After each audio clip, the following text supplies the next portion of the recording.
문제없이 처리할 테니까 너무 걱정하지 마십시오. 전국 일의 국내 최대일 것 같은데?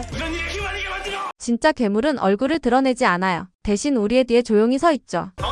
그동안 계속 엄마랑 연락 주고받은 거야? 뭐 이제 다 밝혀졌네. 가서 체포합시다. 아주 싹 다 잡아놓죠. 그 여자 진술이 맞았어요. 그렇게 쉬운 문제가 아니야. 윤동주는 짙은 어둠 속에서 다시 눈을 뜹니다. 병실의 창문 사이로 흘러드는 희미한 빛이 그의 얼굴을 스쳐 지나가며 그의 혼란스러운 의식과 맞닿습니다. 심장이 요동치고 손이 미세하게 떨립니다.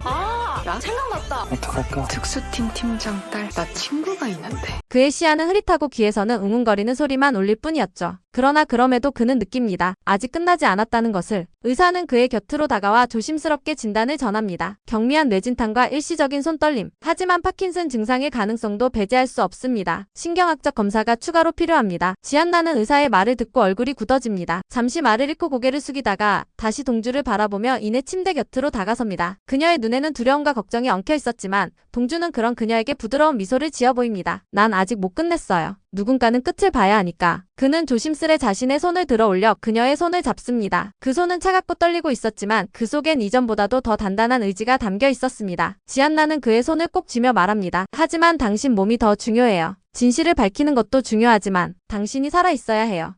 더는 또 누굴 잃고 싶지 않아요. 동주는 잠시 눈을 감습니다. 그녀의 말이 가슴 깊이 박혀 들어옵니다. 그리고 그는 다시 천천히 눈을 뜹니다. 그 눈빛엔 여전히 불꽃이 살아있었습니다. 우리가 해낼 거예요. 같이. 나 혼자 아니고 우리 둘이. 아니 우리 모두가. 지안나는 그의 이마에 조심스럽게 손을 얹고 말없이 고개를 끄덕입니다. 병실 안의 고요함 속에서 서로의 순결만이 작은 대화를 이어가고 있었습니다. 그리고 그 순간 병실 문이 열리고 고만식이 들어섭니다. 그의 손엔 작은 플라스틱 봉투가 들려 있었고 안엔 어제 수색 중 발견된 알록달록한 젤리 사탕 하나. 그것은 바로 캔디. 고만식은 말없이 그것을 동주에게 보여줍니다. 이걸 만든 놈 우리가 반드시 잡는다. 넌 회복해. 나머지는 우리가 맡을게. 동주는 사탕을 바라보다 조용히 고개를 끄덕입니다. 그리고 중얼입니다. 놈들은 상상도 못했겠지. 우리가 이렇게 뭉칠 줄은. 지안나는 그의 손을 더욱 꼭 잡으며 말합니다. 괴물의 입은 우리가 열어요. 누구도 막지 못하게. 그렇게 병실 안의 작은 공간은 조용한 전쟁의 작전실처럼 변해가고 있었습니다. 싸움은 이제부터입니다. 그들의 눈빛은 말하고 있었습니다. 포기란 없다고. 끝을 볼 때까지 절대 멈추지 않겠다고. 조용한 독방 안. 사방은 침묵으로 가득 차 있지만 마기의 눈빛은 차분함 속에서도 어딘가 날카롭습니다. 천천히 주변을 살피던 그녀는 벽 구석에 설치된 감시 카메라가 순간적으로 꺼지는 틈을 포착합니다. 짧은 찰나였지만 그녀는 마치 기다렸다는 듯 움직입니다. 교묘하게 숨겨둔 작은 포켓에서 스마트폰을 꺼냅니다. 오래된 모델 그러나 보안 기능은 최신. 그녀는 단축 번호를 누르며 숨을 깊게 들이쉽니다. 화면이 연결되고 상대방은 익명의 번호로 영상통화가 시작됩니다. 비안으로 전환합니다. 윤동주가 예상보다 빠릅니다. 접촉이 예상보다 빨랐어요. 화면 너머에는 어둠 속 실루엣. 얼굴은 드러나지 않지만 냉정한 기운이 화면을 타고 전해집니다. 정체불명의 인물은 말없이 고개를 끄덕이며 화면 밖 어딘가를 바라보는 듯합니다. 마기는 입꼬리를 천천히 올리며 소름 끼치도록 부드러운 목소리로 덧붙입니다. 이제 본 게임 시작이네요. 우리가 준비한 무대 그들이 생각하는 것보다 훨씬 정교하니까요. 카메라 앵글이 천천히 마기의 손을 비춥니다. 그녀의 손 안에는 작은 은색 펜드라이브 하나가 쥐어져 있습니다. 그것은 곧 조직의 다음 움직임과 관련된 모든 설계도가 담긴 열쇠. 그녀는 다시 화면 속 인물에게 묻습니다. 아직 감을 잡지 못했을 텐데. 화면 너머 인물의 목소리가 짧게 응답합니다. 계산보다 4일 빨라졌습니다. 동주가 변수가 되었군요. 하지만 아직 기회는 우리에게 있습니다. 마기는 의미심장하게 웃으며 말합니다. 그럼 이 판 흔들어 볼까요? 나비처럼 날아서 벌처럼 쏘는 거죠. 그리고 통화를 종료한 그녀는 조용히 스마트폰을 분해해 감시를 피할 수 있도록 처리합니다. 모든 행동이 계획된 듯 한치의 망설임도 없습니다. 마지막으로 독방의 벽에 걸린 작은 거울을 응시하며 그녀는 스스로에게 말하듯 중얼입니다. 우린 괴물과 싸우는 게 아니야. 우린 괴물의 심장을 쥐고 있는 사람들을 노리는 거지.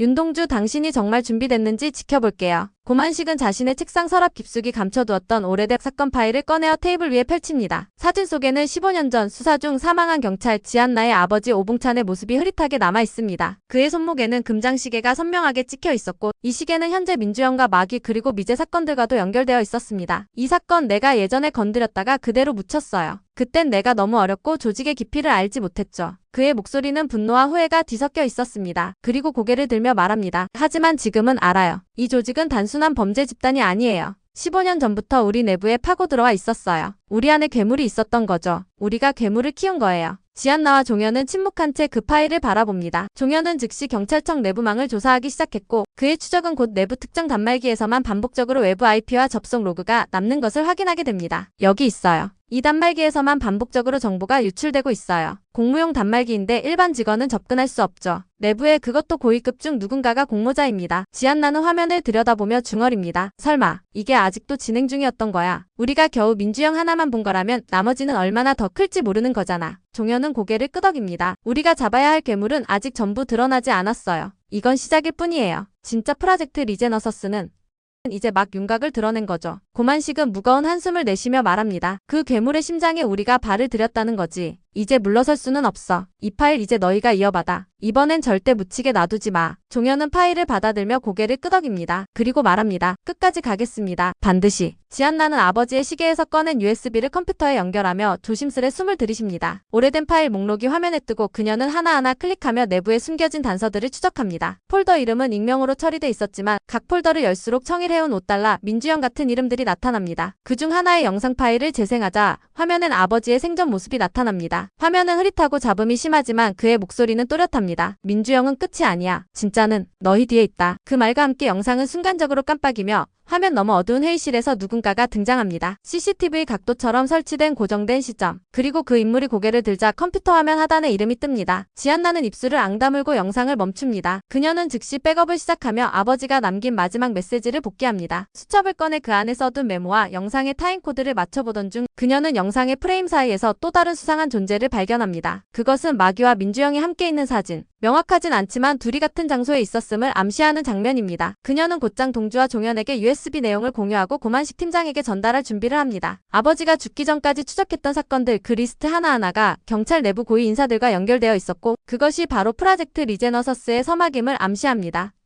USB 속 마지막 파일은 암호로 잠겨 있었고 암호는 지안나에게 익숙한 숫자였습니다. 그것은 바로 그녀의 생일. 파일을 열자 아버지의 음성이 다시 들려옵니다. 이 영상이 재생되고 있다면 나는 이미 죽었을지도 모르지. 민주형은 끝이 아니다. 진짜 괴물은 그들의 얼굴 뒤에 숨어있다. 영상의 마지막 장면. 아버지 오붕차는 무언가를 가리키며 카메라에 속삭입니다. 지안나는 떨리는 손으로 USB를 쥐며 눈을 감습니다. 그리고 다시금 눈을 뜨며 확신에 찬 목소리로 말합니다. 이제부터 시작이에요, 아빠. 제가 밝혀낼게요. 끝까지. 경찰은 마귀를 미끼로 조직을 유인하기 위해 치밀한 작전을 계획합니다. 장소는 오래된 항구의 창고구역. 특수팀은 통신 차단 장비와 위장 감시 장비를 배치하고 마귀가 작전을 유도할 수 있도록 외부와의 통신을 일부 허용하는 계획을 세웁니다. 마귀는 외형적으로는 협조하지만 그녀의 행동은 여전히 불투명하고 눈빛은 묘하게 차가운 결의를 품고 있습니다. 작전 당일 마귀는 조직과의 접선 장소로 안내되고 경찰은 창고 주변을 철저히 봉쇄합니다. 하지만 작전이 시작된 지 불과 몇 분 후 예상치 못한 일이 발생합니다. 감시 카메라들이 순차적으로 꺼지고 내부 통신망에 정체불명의 신호가 침투합니다. 동시에 마귀가 사라졌다는 보고가 들어옵니다. 혼란스러운 상황 속에서 창고 내부 한가운데서 갑작스러운 폭발이 일어납니다. 화염과 연기가 치솟고 특수팀은 급히 후퇴하며 구조활동을 펼칩니다. 그러나 모든 감시 기록과 증거물 그리고 마귀가 소지하고 있던 결정적 단서들까지 모조리 불타버리고 맙니다. 현장을 수습하던 고만식은 잔의 더미 속에서 부서진 감시 장비 조각을 발견하고 말없이 입술을 깨뭅니다. 지안나는 폭발 직전 마귀와 나눈 마지막 대화를 떠올리며 그 안에 숨겨진 의도를 곱씹습니다. 한편 종현은 현장에서 수거된 유일한 단서를 분석합니다. 그것은 불에 타다 남은 반소모된 라이터 하나였고 내부엔 특정 군용 폭약의 흔적이 남아 있었습니다. 그는 그것이 단순한 폭발이 아니라 철저히 계획된 자폭이었다는 것을 직감합니다. 그날 밤 도시 외곽의 폐공장에서 검은 옷을 입은 인물이 나타납니다. 후드로 얼굴을 가린 그가 천천히 창밖을 바라보며 조용히 속삭입니다. 경찰도 증거도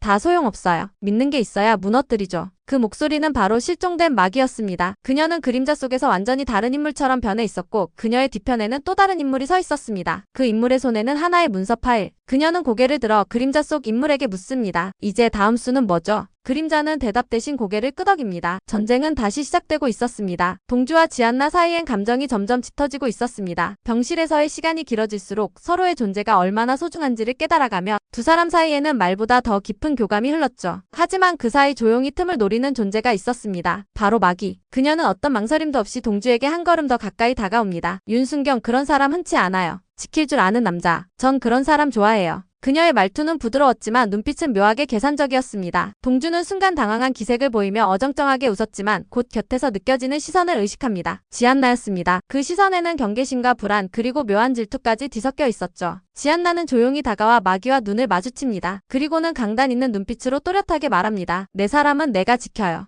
당신이 뭔데 흔들어. 그 말에 마기는 살짝 입꼬리를 올리며 비웃듯 대꾸합니다. 지킨다는 건 단지 옆에 있는 걸로 되지 않아요. 그 사람의 그림자까지 품을 수 있어야 하죠. 지킬 수 있을 만큼 강하세요. 분위기는 순식간에 얼어붙고 동주는 두 여인 사이에서 어쩔 줄 몰라 합니다. 하지만 지안나는 한치의 흔들림도 없이 다시 마기를 응시하며 말합니다. 내가 약해 보여요. 당신 같은 사람 몇 명쯤은 상대할 수 있어요. 이건 동주의 문제가 아니라 나의 문제니까. 그 사람을 건드리려면 먼저 날 넘어야 할 거예요. 마기는 잠시 말을 잇지 못하다가 의미심장하게 미소 지으며 자리를 피합니다. 그녀의 뒷모습을 바라보며 동주는 한숨을 내쉽니다. 지안나는 조용히 동주에게 다가와 그를 바라봅니다. 흔들리지 말아요. 난 당신을 믿으니까. 그러니까 당신도 나만 믿어요. 동주는 그녀의 손을 꼭 잡으며 대답합니다. 난 항상 너만 믿었어. 앞으로도 그렇게 할 거야. 그날 밤 복잡한 감정에 잠 못 이루는 동주는 창가에 서서 밤하늘을 바라봅니다. 그의 뒤로 다가온 지안나가 조용히 등을 감싸 안습니다. 둘 사이엔 말 없는 대화가 흐르고 두 사람은 그 밤 서로의 체온으로 복잡한 감정을 달래며 점점 하나가 되어갑니다. 고만식은 폐허가 된 항구 근처. 그 이름은 USB에 남아있던 마지막 단서. 숱한 사건의 실타래를 풀 수 있는 유일한 열쇠였죠. 쓸쓸한 바람이 불어오는 곳, 녹슨 컨테이너 박스, 서류 봉투 하나가 걸려 있습니다. 너희가 상대할 건 민주영도 마기도 아니야. 그들은 그저 조각일 뿐이야. 진짜 괴물은 그 위에 있어. 그리고 그 이름 너희도 잘 알고 있지. 너무 잘 알지. 서류가 열리며 안에 있던 사진들과 문건이 쏟아집니다. 한 장의 사진, 고위직 경찰 인사들의 회의 장면. 익숙한 얼굴이 보입니다. 바로 지안나의 아버지와 함께 찍힌 사진. 그리고 그 중심에 서 있는 인물 청장의 그림자가 흐릿하게 겹쳐집니다.